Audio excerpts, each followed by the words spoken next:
The Parliament plays an active role in the development of the digital single market.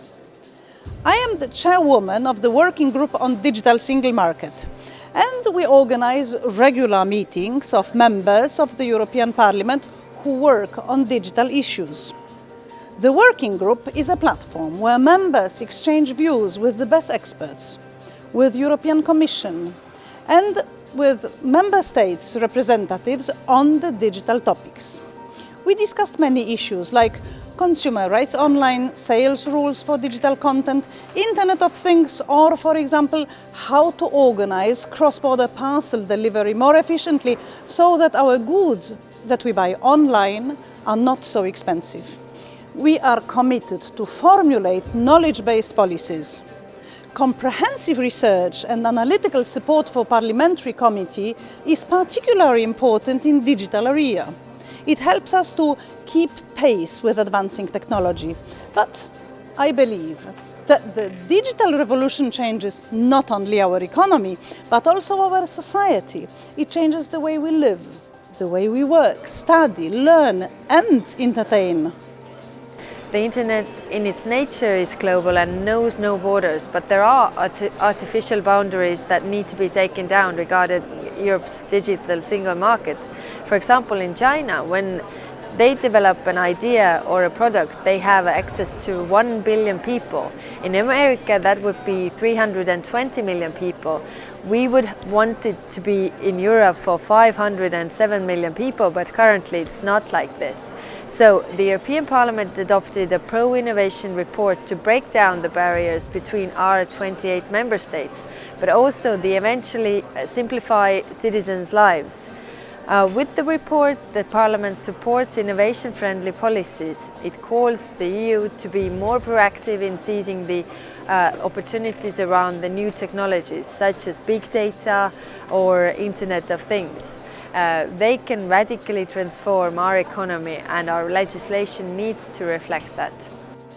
We, the European Parliament, have given the European Commission direct and concrete recommendations how to boost the digital single market while preserving our consumer protection, environmental and labour protection standards. We want the Commission to do the following. Firstly, we have to make sure that the cross-border e-commerce is thriving, but at the same time, we also have to ensure the consistency of our applicable consumer protection laws. For this reason, we demand from the European Commission to align the new legislative proposal for online sales of tangible goods with existing consumer sales law. Second of all, we want a modernization of the current copyright framework to adapt it to the digital age.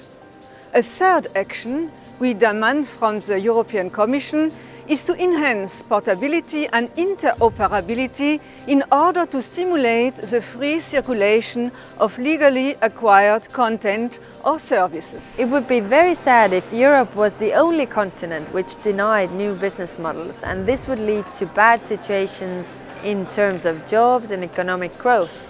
The report shows strong support for the sharing economy and calls for the removal of artificial barriers which hinder its growth. The sharing economy is all about technologies matching supply and demand. People, for example, share cars, tools, flats and office spaces.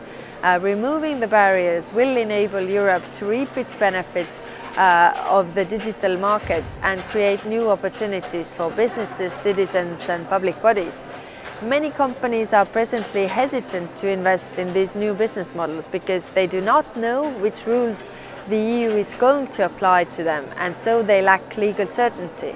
With this report, we, the European Parliament, encourage Member States to embrace digital innovation and let the innovative companies to start in Europe and also scale up in Europe. The European lawmaker, so the Parliament and the Council, have been able to agree on a directive on cybersecurity, and I was lucky to be the rapporteur on this directive because I deeply believe that we have been able to make an important step to protect European citizens. Cybersecurity is of key concern not only to businesses to be safe in a globalized and digital world, but also to citizens that use services that very often depend heavily on digital infrastructures. So what we have been able to secure is a European-wide protection, a cross-border protection of the infrastructure, of the critical infrastructure for consumers.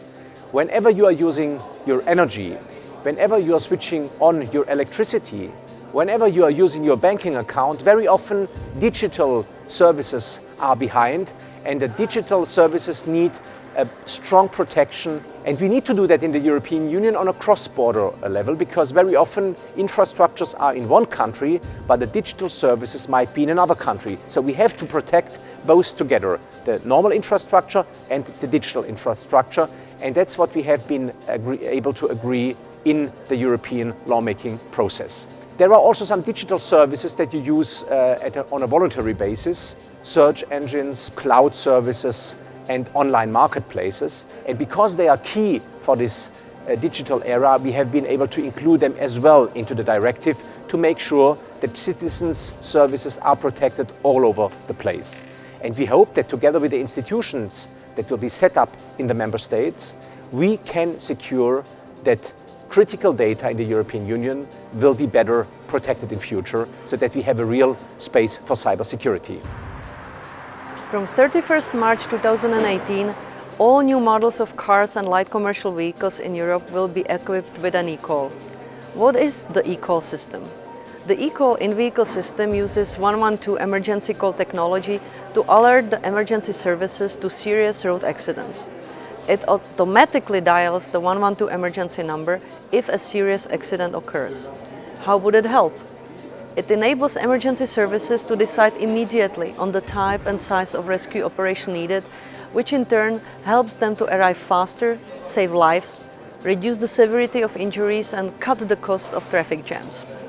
Reducing death and the severity of injuries on the roads has been a long-term priority for the European Parliament.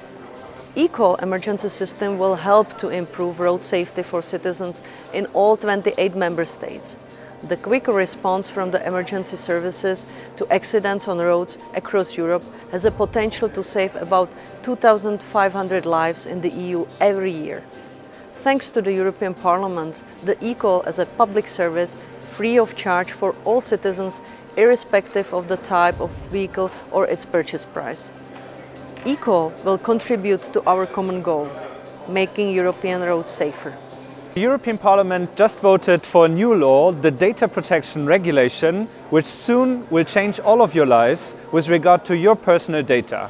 Whenever a company collects your personal data, they have to follow the new rules wherever they are in the European Union, and your rights will be the same everywhere in Europe. With regard to the question, for example, to ask a company which data they have on you, or that they might perhaps delete those data, you will have better rights in the future, be better informed. And if a company doesn't comply with these new rules, there will be very strong sanctions to bring them in line with the right in Europe. To use the opportunity Internet and digitization give us, we need to formulate ambitious digital policies for Europe. So, if you have ideas, please tell me.